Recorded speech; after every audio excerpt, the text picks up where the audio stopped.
Are you making these common mistakes as a new lash tech? Stick around because this can save you time, frustration, and even your clients. Let me break down the top 5 mistakes that I see all the time, and trust me, you'll want to avoid these. Hi, I'm Ashley Meeks, lash educator, mentor, and founder of Meeks Lash Brand. I've helped hundreds of lash techs start and grow the lash business. If you're new to lashing, or even if you've been lashing for a while, these are the top 5 mistakes that you need to avoid as a lash tech. Let's dive right in. So the first mistake is skipping lash mapping.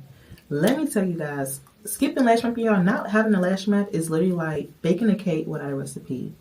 Your lash set is going to look inconsistent, it's going to look uneven, and your clients are not going to get the flawless look that they're hoping for. So as a lash tech, you want to lash map each and every time you do a lash set. So what I want you guys to do is I want you guys to practice simple lash maps. The two simplest beginner friendly lash map is a cat eye lash map or a doll eye lash map.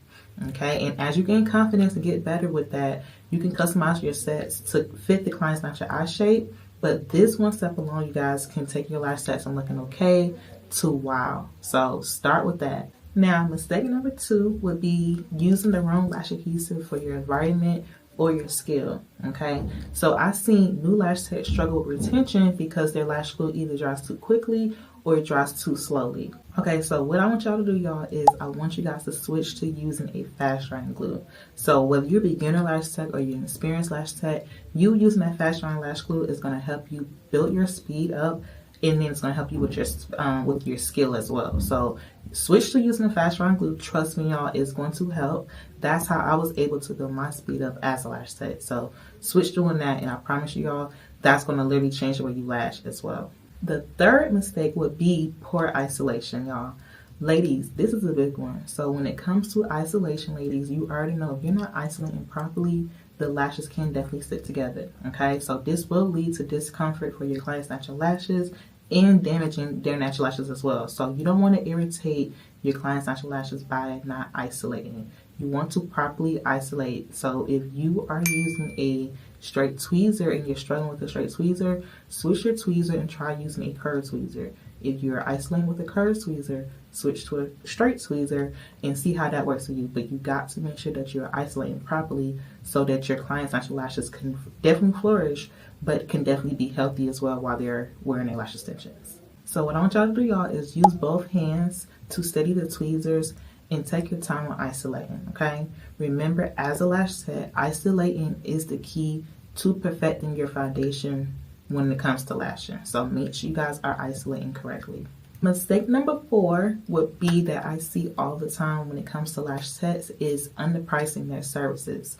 So ladies, I get it. When you're new, you want to charge cheap prices, get clients and things like that. But overall, that is going to like really affect you as a lash tech in your business because you're running a business. You don't want to blow by yourself because it's going to be very hard for you to increase your prices when you do want to charge your work. And also, if you're not charging enough, you guys, you are literally going to burn out, and that's not going to be a way to grow your lash business. So you got to start charging your work as a lash tech. So what I want y'all to do is do some research in your area, look at what other lashes are charging, but I want you to still charge your worth and still charge what your skills are worth, okay? And even as a beginner, factor in the cost of your supplies and your time, okay, y'all? So remember, your time and your talent is valuable, okay? So charge your worth. Now, the last mistake that I feel like is the biggest one out of all of them is not promoting yourself enough on social media. Now, y'all, I've seen so many talented lash artists struggle with their clients because no one knows they exist. So we are in a time where everything is online, y'all. You gotta get with the times. If you don't put yourself out there on social media, no one's not gonna know who you are, what your business do. So you gotta put yourself online and promote yourself, whether it's your skills, show your work, show before it's not out there. Literally, y'all, you got to put yourself out there if you do want to build your lash business up and get clients for your business. So what I want y'all to do, y'all, is literally start posting your pictures and your videos of your work regularly on Instagram, TikTok, Facebook, whatever social media platform you're on, y'all. Post that consistently, and that is going to help. So get in the habit of being consistent with posting yourself and posting about your business, y'all, because you're going to be surprised. People are literally going to be sharing you, searching for you in your area for a lash tech. So put yourself out there, y'all. Share your journey as a lash tech, y'all. Whether you're just starting out, share your journey, y'all. People want to see the real you. Social media is free marketing, so put yourself and your business out there, y'all. And that's definitely going to be helping your lash business if you do that consistently. So there you have it, the top 5 mistakes lash techs make when starting out. Let me know in the comment section, y'all, which one you struggle with, and let's talk about it, okay? If you found this video to be helpful, make sure you guys like and subscribe for more tips to grow your lash business. And hey, if you are ready to take your skills to the next level, make sure you check out my mentorship programs and my lash trainings linked below. All right, y'all, so let's build your dream business together. Bye, y'all.